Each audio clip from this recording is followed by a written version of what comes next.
Good morning दोस्तों, मैं कुमार सरल एग्जाम के यूट्यूब चैनल पे आपका स्वागत करता हूं। दोस्तों, लेकर आए 14 मई से बनने वाले 10 महत्वपूर्ण प्रश्नों की श्रृंखला जो आपकी आगामी सभी प्रकार की परीक्षाओं के लिए महत्वपूर्ण होगी और उम्मीद है कि यह वीडियो आपको बेहतर लगेगा। तो शुरू करते हैं। आज का हमारा पहला प्रश्न है हमारा, भारत किस महाद्वीप में औपचारिक रूप से नया अनुसंधान स्टेशन मैत्री-2 विकसित करेगा? ऑप्शन है इसका यूरोप, अफ्रीका, अंटार्कटिका या एशिया। तो इसका जो राइट आंसर है अंटार्कटिका है।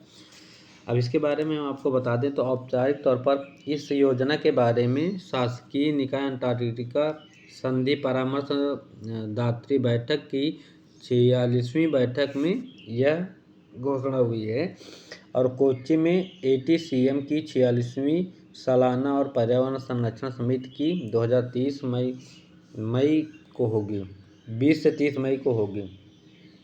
इसे श्वेत महाद्वीप के नाम से भी जाना जाता है क्योंकि यहाँ पे बर्फ हमेशा रहती है और यहाँ पे इंसान नहीं रहते हैं। पेंगुइन नामक पक्षी इसी महाद्वीप में पाया जाता है। 7 महाद्वीपों में से एकमात्र ऐसा द्वीप है जहाँ पे इंसान नहीं रहते हैं। और भारत के इसमें पहले से बनाए गए जो अनुसंधान हैं उसमें है दक्षिण गंगोत्री है जो अब खत्म हो चुका है, दक्षिण गंगोत्री है, भारती है और मैत्री नाम से एक पहले बना हुआ है यहाँ पे, और मैत्री-2 नाम से नया अनुसंधान यहाँ विकसित होने वाला है।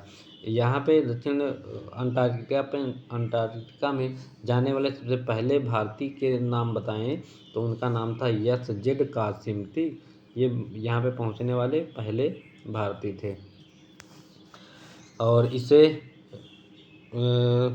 विज्ञान के लिए समर्पित द्वीप भी कहा जाता है। अगला हमारा प्रश्न है,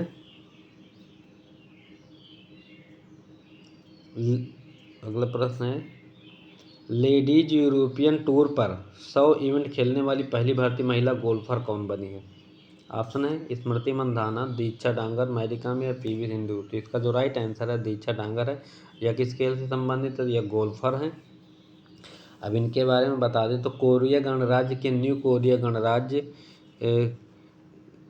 कंट्री क्लब में अरामको टीम सीरीज 2024 में भाग लेने के बाद लेडीज यूरोपियन टूर पर 100 टेस्ट टूर्नामेंट खेलने वाली यह पहली भारतीय बन गई और यह हरियाणा की झज्जर की रहने वाली है। ठीक, हरियाणा में एक झज्जर नाम की जगह, वहाँ की रहने वाली है ये झज्जर। ठीक,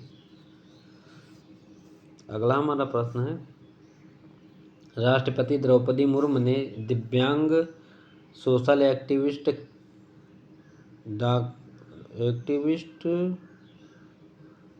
डॉक्टर KS राजन्ना को किस पुरस्कार से नवाजा? पद्म भूषण, पद्म विभूषण, पद्मश्री या भारत रत्न। तो इसका जो राइट आंसर है पद्म भूषण दिया गया इनको।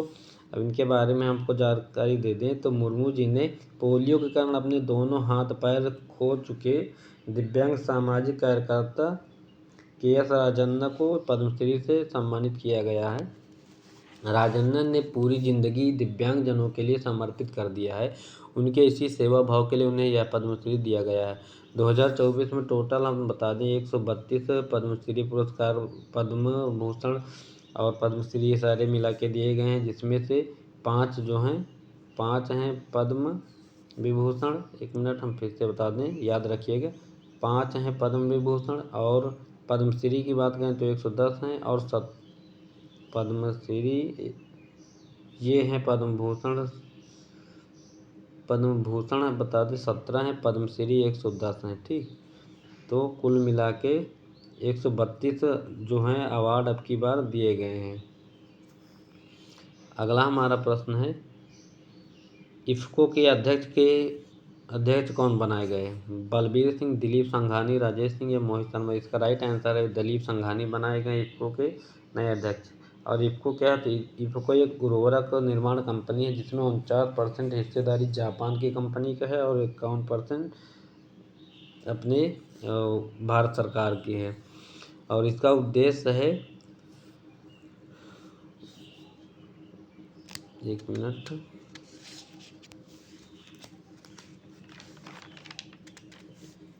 हाँ, स्थापना की बात यह है जो नैनो यूरिया का कारखाना एक खोला है, तो इसको नहीं खोला, कलोल गुजरात में एक बना है। अगर करंट में पूछा भारत का पहला नैनो यूरिया कारखाना कहाँ बना, तो कलोल गुजरात में बनाया गया है, जिसको इफ़को ने खोला था, कलोल गुजरात। ठीक, अब इसकी स्थापना की बात करें तो इसकी स्थापना जो हुई थी वो हुई थी 3 नवंबर 1967 को इसकी स्थापना हुई थी। और यह टोक्यो मरीन ग्रुप की कंपनी से जुड़ी हुई है। ठीक, यह खाद्य निर्माण फैक्ट्री साझेदारी जो भारत की है वो 51% है और 49% जापानी कंपनी का है। अगला हमारा प्रश्न है, मैकगिल विश्वविद्यालय द्वारा मानव डॉक्टरेट से किसे सम्मानित किया गया है। मानद है यहाँ पे, मानव नहीं।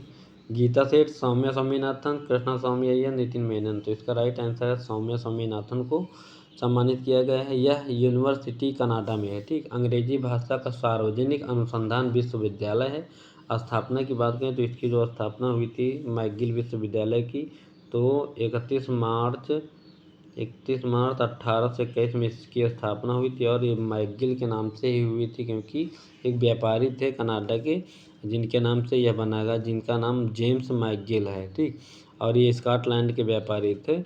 1885 में नाम बदलकर मैकगिल विश्वविद्यालय कर दिया गया था। अध्यक्ष की बात करें तो इसके यशदीप सैनी है। इसके अध्यक्ष अगर पूछ ले तो यशदीप सैनी है मैकगिल विश्वविद्यालय के। और अध्यक्ष, हाँ, इसके अध्यक्ष और कुलपति की बात करें तो इसके जो कुलपति हैं जॉन माइकल इसके कुलपति हैं। अगला हमारा प्रश्न है, SBI जनरल इंश्योरेंस ने किसे प्रमुख संबंध समूह के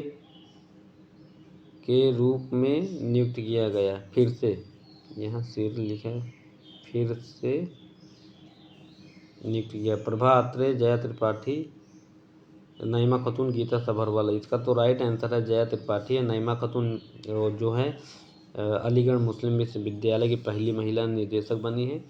तो बी ऑप्शन इसका राइट है। ये नए व्यावसायिक अवसरों और साझेदारी के विस्तार का नेतृत्व करेंगी।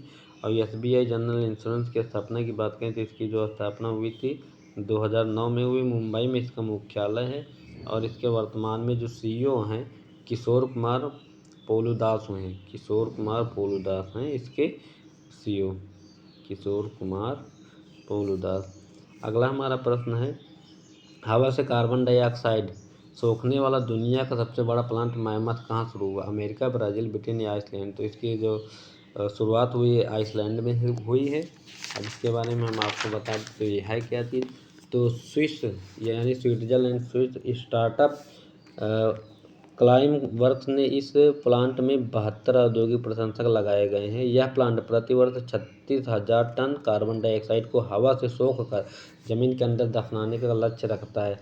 तो इससे क्या होगा कि जो वर्तमान में जो ग्लोबल वार्मिंग बढ़ रही है, पृथ्वी का तापमान बढ़ रहा है कार्बन डाइऑक्साइड की वजह से, तो ये कम होता रहेगा। ठीक, यह यूरोप का द्वीप है, जो आइसलैंड है यूरोप महाद्वीप में। इसकी राजधानी की बात करें तो इसकी राजधानी है रेकजाविक, रेकजाविक इसकी राजधानी है। और यहाँ की मुद्रा क्रोन है। और आगे बात करें कि यहाँ के नए PM जो बनाए गए हैं वर्तमान में, इनका नाम बजरनी वेनेडिक्टसन। ठीक, यहाँ के नए PM बनाए गए हैं। अगला हमारा प्रश्न है, भारत की लोक कला और जनजाति परंपराओं को दर्शाने वाली प्रदर्शनी स्वदेश का आयोजन कहाँ किया गया। अमेरिका, रूस, दुबई या जापान। राइट आंसर इसका दुबई UAE में किया गया है। ठीक,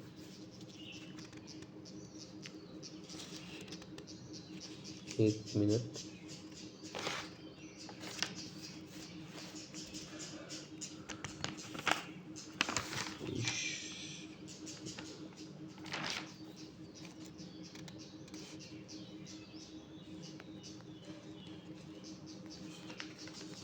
हाँ, अब रुको, इसका उद्देश्य हम बता दें तो इसका जो उद्देश्य है मेजुला कला और गौड़ कला सहित के कई क्षेत्रों के अल्पज्ञात कला स्वरूपों को लोगों को परिचित कराना। इसमें बिहार की मिथिला पेंटिंग भी शामिल है, तमिल की कोलम कलाकृतियाँ हैं, महाराष्ट्र की वारली आदिवासी कला और केरल की प्रसिद्ध भित्ति कला परंपरा, चिकित्सीय मंडल के और पौराणिक कथाएँ शामिल हैं।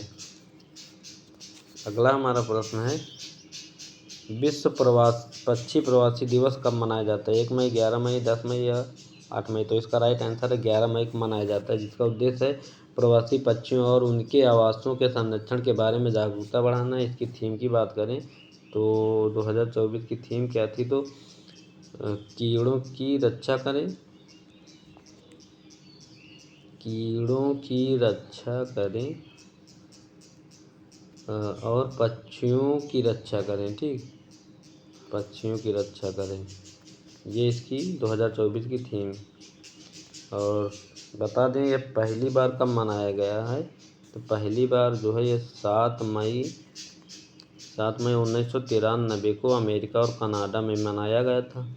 और ये वर्ष मई के दूसरे शनिवार और अक्टूबर के दूसरे शनिवार को मनाया जाता है। ठीक, और अब की साल 7 मई को यह मनाया गया, 12 अक्टूबर को फिर मनाया गया अक्टूबर में। अगला हमारा प्रश्न है, राष्ट्रीय प्रौद्योगिकी दिवस कब मनाएगा? तो राष्ट्रीय प्रौद्योगिकी दिवस जो है ये भी 11 तारीख को ही मनाया गया है। उद्देश्य इसका क्या है?